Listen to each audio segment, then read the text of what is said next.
በኢትዮጵያ የተገነባው ግድብ በግብጽ ላይ ከፍተኛ ችግር እያስከተለ ነው ሲሉ ትላንት ተናገሩ። አሜሪካ በህዳሴ ግድብ ላይ ዳግም ልትሳተፍ እንደምትችልም ገልጸዋል። ዝርዝር መረጃውን እናካፍላችኋለን። የአዲስ አበባ ከተማ አዳነች አቤቤ በተያዘው ክረምት በአዲስ አበባ ውስጥ ጎርፍ ቢያጋጥም ክፍለ ከተሞች ተጠያቂ እንደሚሆኑም ተናግረዋል። ይህንን መረጃ ይዘነዋል። የኢትዮጵያ ብሔራዊ ምርጫ ቦርድ የቁጫ ህዝብ ዲሞክራሲ ፓርቲ በቁጫ ምርጫ ክልል የተካሄደውን ምርጫ እንዲሰረዝ ሲል ያቀረበውን አቤቱታ ውድቅ አድርጓል። የቮይስ ኦፍ ኢትዮጵያን ቤተሰቦች ሰብስክራይብ ማድረጋችሁን እያስታወስናችሁ በዝርዝር ወደምንመለከታቸው ጉዳዮች እናልፋለን።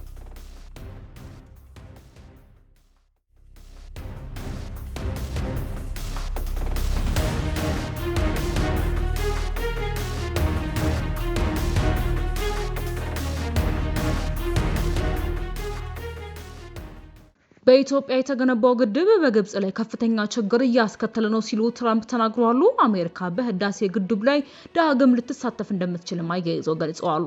የአሜሪካው ፕሬዝዳንት ዶናልድ ትራምፕ በታላቁ የኢትዮጵያ ህዳሴ ግድብ ፕሮጀክት በግብጽ ላይ ከፍተኛ ችግር እያስከተለ መሆኑን በመጥቀስ ዋሽንግተን ለግብጽ ምላሽ ለመስጠት በሚደረጉ ጥረቶች ውስጥ ዳግም ልትሳተፍ እንደምትችልም አመላከቱ።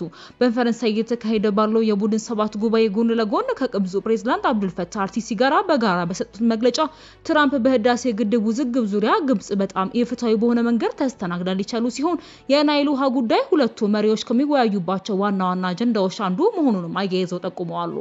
ትራምፕ በተጨማሪም በመጀመሪያው ዙር የስልጣን ዘመናቸው ወቅት ይህ ጉዳይ መፍትሄ ለማግኘት ተቃርበው እንደነበርም ገልጸዋል። በኢትዮጵያ ግድብ ተገንብቷል፣ ይህም በግብጽ ላይ ከፍተኛ ችግር እያስከተለ ነው። እኔም ይህንን በደንብ አውቃለሁ። ያንን ስምምነት አጠናቀቅ የነበረ ከዚያ ግን የተጭበረበረ ምርጫ ተካሄደና ሌላ ሰው መጣ። እርሱ ደግሞ ስለ ጉዳዩ ብዙ የሚያውቀው ነገር አልነበረም። ምንም ነገር ሊፈቱ አልቻሉም ያሉት ትራምፕ ነገር ግን እኛ ወደ ጉዳዩ እንመለሳለን፣ ልንፈታው እንደምንችልም እናያለን ብለዋል።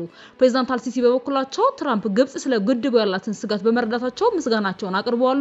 ይህ የግድብ ጉዳይ ለግብጽ ያለውን ተግዳሮቶች በተመለከተ ላሳዩት መረዳት ያለኝን ክብር ልገልጽ ልወዳለሁ ሲሉ አርሲሲ ተናግረዋል።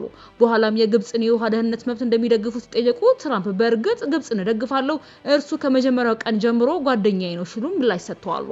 ይህ አስተያየት ትራምፕ ወደ ስልጣን ከተመለሱ በኋላ ስለ ህዳሴው ግድብ በይፋ ከሰጧቸው ቀጥተኛ መግለጫዎች መካከል አንዱ ሲሆን በመጀመሪያው የስልጣን ዘመናቸው አሜሪካ በኢትዮጵያ በግብጽና በሱዳን መካከል በ2020 መጀመሪያ ላይ ወደ ረቂቅ ስምምነት ያመራውን ድርድር ማመቻቸቷም ይታወሳል። ይሁን እንጂ ኢትዮጵያ ስምምነቱ ስጋቶችን በተገቢ መንገድ አላስተናገደም በማለት ዋሽንግተን ለግብጽ አድልታለች ስትል ስምምነቱንም ሳትፈርም መቅረቷ ይታወሳል። ሙሉ በሙሉ በኢትዮጵያውያን ገንዘብ የተገነባውና በኢትዮጵያና ሱዳን ድንበር አቅራቢያ የሚገኘው ታላቁ የህዳሴ ግድብ የአፍሪካ ትልቁ የሃይድሮኤሌክትሪክ ፕሮጀክትና የኢትዮጵያ የልማት ስትራቴጂ ማዕከል ነው።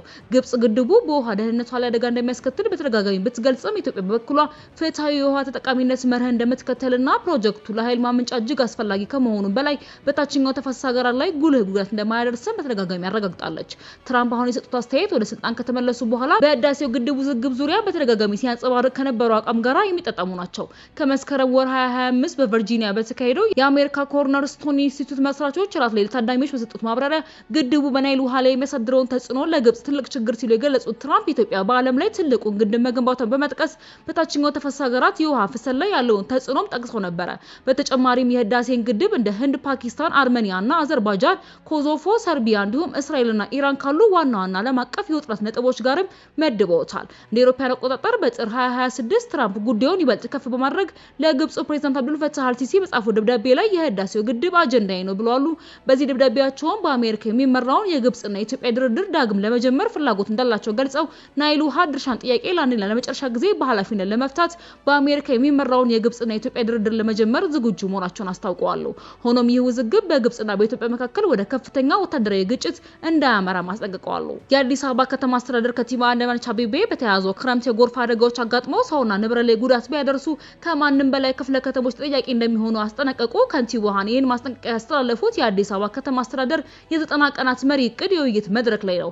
ህዝብ ውስጥ ትውላላችሁ፣ ታድራላችሁ፣ ትሰራላችሁ ታዳለች ከማህበረሰቡ ጋር ተቀራርባችሁ ችግሩን ታውቃላችሁ። ዋና ማዕከል ሁሉንም ችግር ማወቅ አይጠበቅበትም ብለዋል። መንግስት አሁን ያለውን የከተማ አዲሳት አካሄዶ የክረምት ጎርፍ ሰው አጠቃ የሚል አይገባንም ዲዘርቭ እናደርግም ሲሉ የተደመጡት ከንቲባዋ መንገዶች ሲሰሩ የታለፉ ቦታዎች ካሉ በአፋጣኝ መጠገን እንደሚያስፈልግ ተናግረዋል። በተጨማሪም በማብራሪያቸው መንግስት የጀመራቸው ቤቶች ለመጨረስ ማቀዱን፣ የጭቃ ቤቶች ግንባታ መቆሙ፣ ተጠጋግኖ ቁጥር ለማብዛት የሚደረገው አካሄድ እንደቀረ ማስረድተዋል። ከዛ ይልቅ ክፍለ ከተሞች የተለያዩ በጎ ፍቃዶች በማስተባበር የበጎ ፍቃድ ቤቶች እንዲህ ሊሰሩ እንደሚችሉ ማሰብ እንዳለባቸውም አሳስበዋል። የቮይስ ኦፍ ኢትዮጵያን ቤተሰቦች ሰብስክራይብ ማድረጋችሁን እያስታወስናችሁ ወደ ሌላ ጉዳያችን እናልፋለን።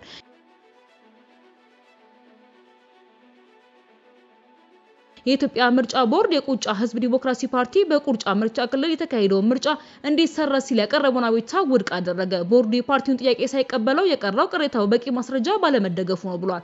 ፓርቲው በበኩሉ የተፈጸመው የምርጫ ህግ ጥሰት የጣት አሻራን ጨምሮ በፎረንሲክ ምርመራ እንዲጣራ ያቀረብኩትን ጥያቄ ቦርዱ ተፈጻሚ አላደረገም ሲል ወቅሷል።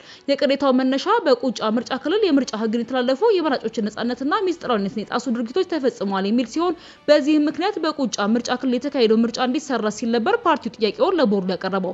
የቁጫ ህዝብ ዲሞክራሲያዊ ፓርቲ በሰባተኛው ጠቅላላ ምርጫ እጩዎቹን አቅርቦ የተወዳደረው በጋሞ ዞን ቁጫ ምርጫ ክልል ነው። ፓርቲው በምርጫው ላይ ታይቷል ያላቸውን የህግ ጥሰቶች እንዲሁም ለኢትዮጵያ ብሔራዊ ምርጫ ቦርድ ቅሬታውን ያቀረበው ባለፈው ግንቦት 24 የተካሄደ ድምጽ አሰጣጥን ሂደት ተከትሎም ነበር።